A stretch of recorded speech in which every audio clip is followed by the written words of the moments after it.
एक समय की बात है जब महेश नाम का एक लड़का अपने माता पिता के साथ एक घर में रहता था। महेश के माता पिता उसके लिए काफी दिनों से लड़की ढूंढ रहे थे।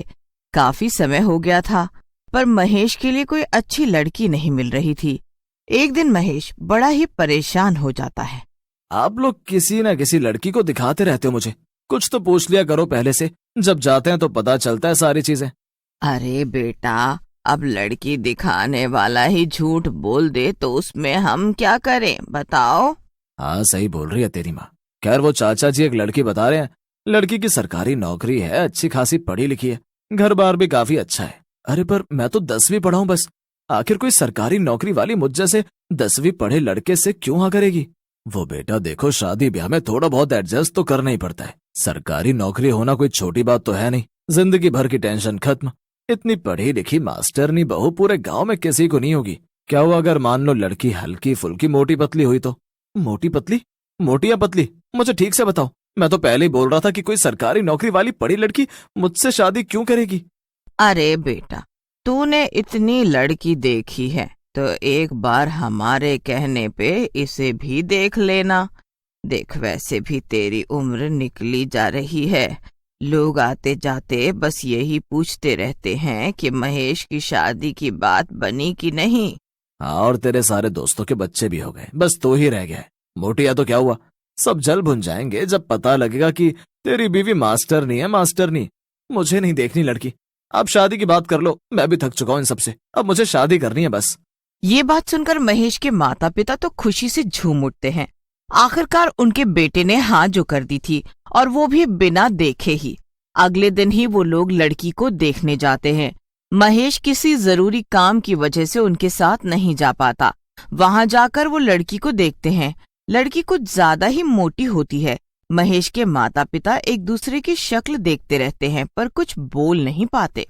आपके साथ आपका बेटा नहीं आया?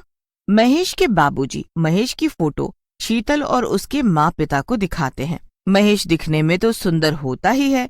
फोटो देखते ही महेश को सब पसंद कर लेते हैं। महेश के माता पिता को अंदर से थोड़ा डर तो लग ही रहा होता है कि कहीं उनका बेटा कुछ बोले ना, पर वो लड़की की सरकारी नौकरी के चक्कर में रिश्ता पक्का कराते हैं। शादी का मुहूर्त अगले 20 दिन बाद का ही निकलता है। महेश के माता पिता शीतल की कुछ फोटो महेश को दिखाने के लिए ले आते हैं, पर क्योंकि उनको डर होता है कि महेश फोटो देखकर मना ही न कर दे, इसीलिए वो उसमें से वो फोटो महेश को दिखाते हैं जिसमें शीतल ज्यादा मोटी नहीं होती। महेश जब फोटो देखता है तो उसे लड़की थोड़ी मोटी तो लगती है, पर उसे ज्यादा कुछ समझ नहीं आता। आपने तो मुझे ऐसे बताया था जैसे कितनी मोटी है, पर ये इतनी भी मोटी नहीं है।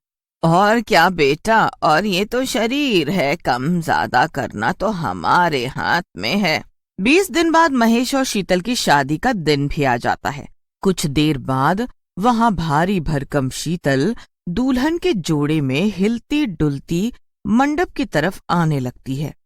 सारे बाराती दुल्हन को देखकर आपस में बातें करने लगते हैं और हंसने लगते हैं।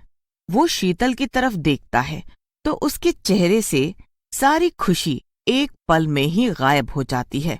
ये कौन है? ऐसे मजाक मत करो।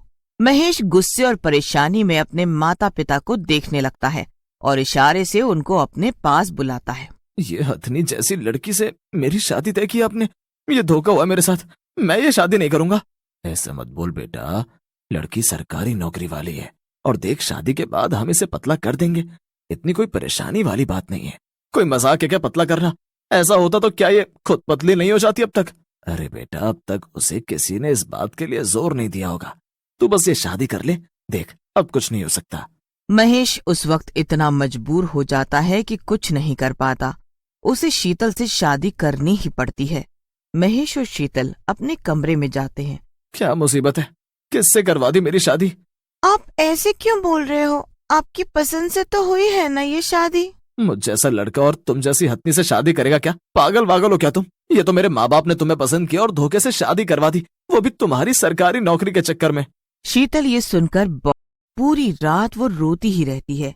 इतनी मुश्किलों से उसकी शादी होती है और वो भी एक ऐसे लड़के से जो उसे जरा भी पसंद नहीं करता। अगले दिन शीतल अच्छी बहू की तरह सब काम करती है। वो पूरी कोशिश करती है कि अपने पति को खुश रखे और वो उसे पसंद करने लगे, पर इससे कुछ नहीं होता। महेश हर पल उसकी बेइज्जती करता है और 1 मिनट भी उसके साथ नहीं रहता। एक दिन महेश और बाकी सब एक शादी में जाते हैं। महेश को शीतल को उस शादी में ले जाने से बड़ी बेइज्जती लगती है। वो सब जब शादी में जाते हैं तो वहां महेश को उसका एक दोस्त अपनी सुंदर सी बीवी के साथ मिल जाता है। अरे महेश यार, तू यहाँ कैसे? मैंने सुना तूने शादी कर ली और बुलाया भी नहीं। हाँ यार, बस वो जल्दी जल्दी में सब हो गया। अच्छा, भाभी जी भी तो तेरे साथ आई होंगी, मिलवा तो जरा उनसे। इतने में शीतल वहां आ जाती है। जी, आपको माँ बुला रही हैं। राहुल ये सुनते ही हक्का बक्का रह जाता है। महेश वहां से तुरंत शीतल के साथ निकल जाता है और रास्ते में शीतल को खूब सुनाने लगता है।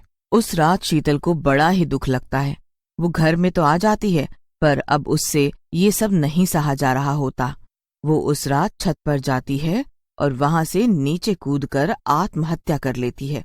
जब नीचे शोर होता है तो महेश और उसके माँ बाबूजी जल्दी से नीचे भागते हैं। शीतल के मरने का महेश को जरा भी दुख नहीं होता, बल्कि वो तो अंदर ही अंदर खुश होता रहता है। कुछ दिन बाद ये बात पुरानी हो जाती है और महेश एक पतली सुंदर सी लड़की से शादी कर लेता है।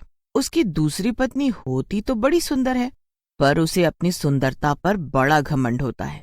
महेश और उसकी दूसरी बीवी काजल दोनों शादी की रात आराम से सो रहे होते हैं कि तभी वहां मोटी सी चुड़ैल प्रकट हो जाती है।